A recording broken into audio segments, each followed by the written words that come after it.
PCI से जुड़ा रहा, जो कांग्रेस की छात्र इकाई है, भारतीय राष्ट्रीय छात्र संगठन, उसमें विभिन्न पदों पर रहा और उसी वक्त से कांग्रेस पार्टी के साथ जुड़े, बहुत से कार्यक्रम आयोजित किए। उसके बाद यूथ कांग्रेस में रहा, यूथ कांग्रेस में प्रदेश में महासचिव रहा, बाद में जो मेन कांग्रेस है उसमें काम किया। 3 बार मैं PCC डेलीगेट रहा यमुनानगर जिले से, जो हमारी प्रदेश कार्यकारिणी होती है उसका सदस्य रहा, और पिछले 3 साल में कांग्रेस का मीडिया इंचार्ज रहा। कुमारी शंकर की अध्यक्षा थी, कांग्रेस ने मुझे बनाया था। चंडीगढ़ में पार्टी का जो मीडिया का सिस्टम है, सारे हमारे प्रवक्ता हैं, वो मेरी टीम में ही सब काम करते थे। 3 साल मैंने वो काम बखूबी किया, और अभी मैं प्रदेश कांग्रेस कमेटी का जो BC सेल है, पिछड़ा वर्ग प्रकोष्ठ है, उसमें कार्यकारी अध्यक्ष के पद पर काम करता हूँ। क्योंकि मैं पार्टी में बहुत लंबे समय से काम कर रहा हूँ, 35 साल हो गए मुझे पार्टी से जुड़े, और हमेशा पार्टी के साथ मजबूती के साथ खड़ा रहा। आज के दौर की राजनीति में आपने देखा होगा कि अवसरवादी राजनीति हो रही है। लोग आप मेरे से बेहतर जानते हैं कि लोकसभा में टिकट मांग रहे थे BJP से, और अब विधानसभा आने से पहले कांग्रेस ज्वाइन कर ली, अब कांग्रेस की विधानसभा की टिकट मांगनी शुरू कर दी है। ऐसे भी लोग यहाँ घूम रहे हैं। दूसरे भी लोग हैं जो हर चुनाव में नया झंडा लेके नए दल से राजनीति करते हैं, टिकट मांगते हैं और लोगों के बीच में जाते हैं। तो मैं एक पार्टी का वफादार कार्यकर्ता रहा हूँ, पार्टी को कभी छोड़ा नहीं है। पिछले 35 साल से पार्टी में काम कर रहा हूँ, सेवा कर रहा हूँ। उससे पहले भी 2000 में मेरा जगाधरी से टिकट हुआ था। पहले टिकट गया, मेरे पास सारे डॉक्यूमेंट्स आप देखना चाहेंगे तो मैं आपको वो सब दिखा सकता हूँ। 2005 में भी मेरी जगाधरी से टिकट हुई, जो अंतिम क्षणों में एक बार डिक्लेयर होने के बाद काट दी। उसके बाद भी मैं हमेशा पार्टी के साथ रहा। 2005 के बाद परिसीमन हुआ। जगाधरी का जो मुस्तफाबाद इलाका था वो जगाधरी हल्के से तोड़ के आधा इलाका राजौर के साथ जोड़ दिया गया, और आधा इलाका अपना सड़ौरा में चला। तो क्योंकि मैं उस इलाके में पहले से ही काम करता रहा हूँ, तो 2009 में भी पार्टी की कुछ ऐसी नीति बनी थी कि राजौर को हम बैकवर्ड क्लास में डालेंगे, तो राजौर की टिकट बैकवर्ड में, और विशेषकर सैनियों के लिए हम आरक्षित रखेंगे। तो मैंने 2009 में भी यहाँ से अप्लाई किया था, तब कैलाशो सैनी जी की हम दोनों का नाम भी था।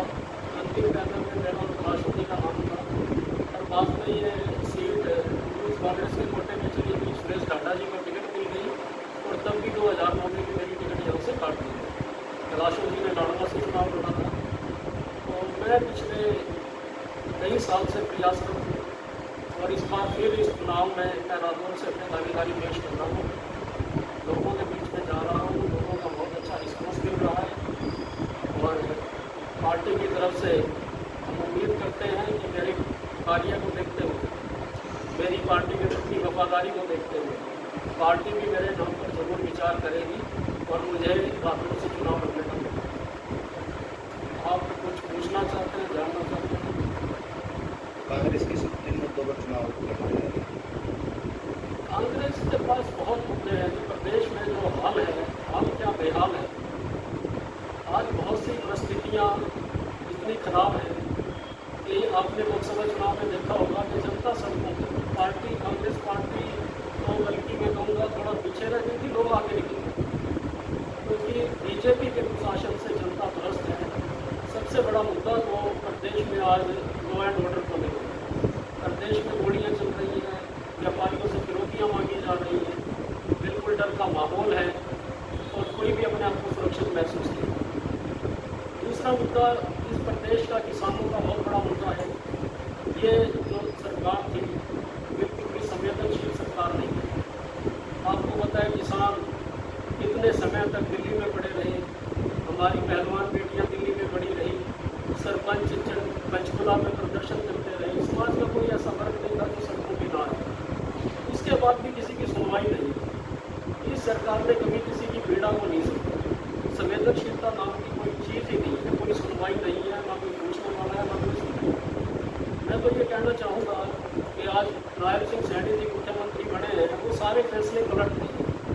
तो मेरी तो उनसे मांग है कि इसका मतलब 9 साल आपने कुशासन किया है, आप जो आज तक आप सुनवाई भी नहीं करते थे, उन सारी बातों को आप पलट रहे हो, तो पहले या तो मनोहर लाल खट्टर की हरियाणा की जनता से माफ़ी मांगे कि मैंने जो किया, मेरे सारे किए हुए फैसले गलत थे, और ये जो ये फैसले पलटे जा रहे हैं, मुझे इसमें भी कोई सीरियसनेस नज़र नहीं आती, क्योंकि ये चुनावी झूठे हैं। बीजेपी पहले भी ऐसा करती रही, अमित शाह जी ने तो पहले भी कह दिया था कि 15 लाख करोड़ तो हमारा चुनावी झूठा। तो आज जो नायब सिंह सैनी जी घोषणाएँ कर रहे हैं लोगों को वोट करने के लिए, ये सिर्फ चुनावी झूठे हैं, और ये झूठे ही साबित होंगे। ये कभी भी ग्राउंड पे आके ये योजनाएँ बन देंगी। कितनी मजबूत स्थिति में आप कांग्रेस प्रदेश में बहुत मजबूत स्थिति में है। हम ग्राउंड रियलिटी जानते हैं, हम लोगों में घूम रहे हैं, लोगों के बीच में है। प्रदेश में कांग्रेस सरकार बनाने जा रही है और बीजेपी से मुक्ति पाना चाहती है। गुटबाजी से ऊपर उठ के कांग्रेस को नैया पार लगेगी? मैं नहीं मानता कि कांग्रेस में कोई गुटबाजी है। ये मैं तो बल्कि कहूँगा कि ये थोड़ा मीडिया में गढ़ी हुई बातें हैं। हर पार्टी में कई लोग काम करते हैं, अलग अलग तरीके से काम करते हैं। हमारा पार्टी प्रजातांत्रिक पार्टी है, पार्टी के अंदर लोकतंत्र है, और अलग अलग समय पे अलग अलग हमारे अध्यक्ष आते हैं, टीम के कैप्टन बदलते हैं, उनके नीचे बहुत से लोग काम करते हैं, और वो अपने अपने तरीके से काम करते हैं। ऐसा कोई गुटबंदी वाली बात नहीं है। बल्कि बीजेपी में भी मैं कहूँगा कांग्रेस से ज़्यादा धड़ेबाजी है। कांग्रेस में अभिमन्यु जी इतने सीनियर नेता थे, उनका टिकट काट दिया गया, धनखड़ जी को अध्यक्ष पद से हटा दिया गया, और जिस तरह का माहौल बीजेपी में है, तो कांग्रेस में तो इस तरह का माहौल नहीं है। नीला जी, आप रादौर से टिकट मांग रहे हैं, अगर बात की जाए विज़न की, क्या विज़न है रादौर को लेकर?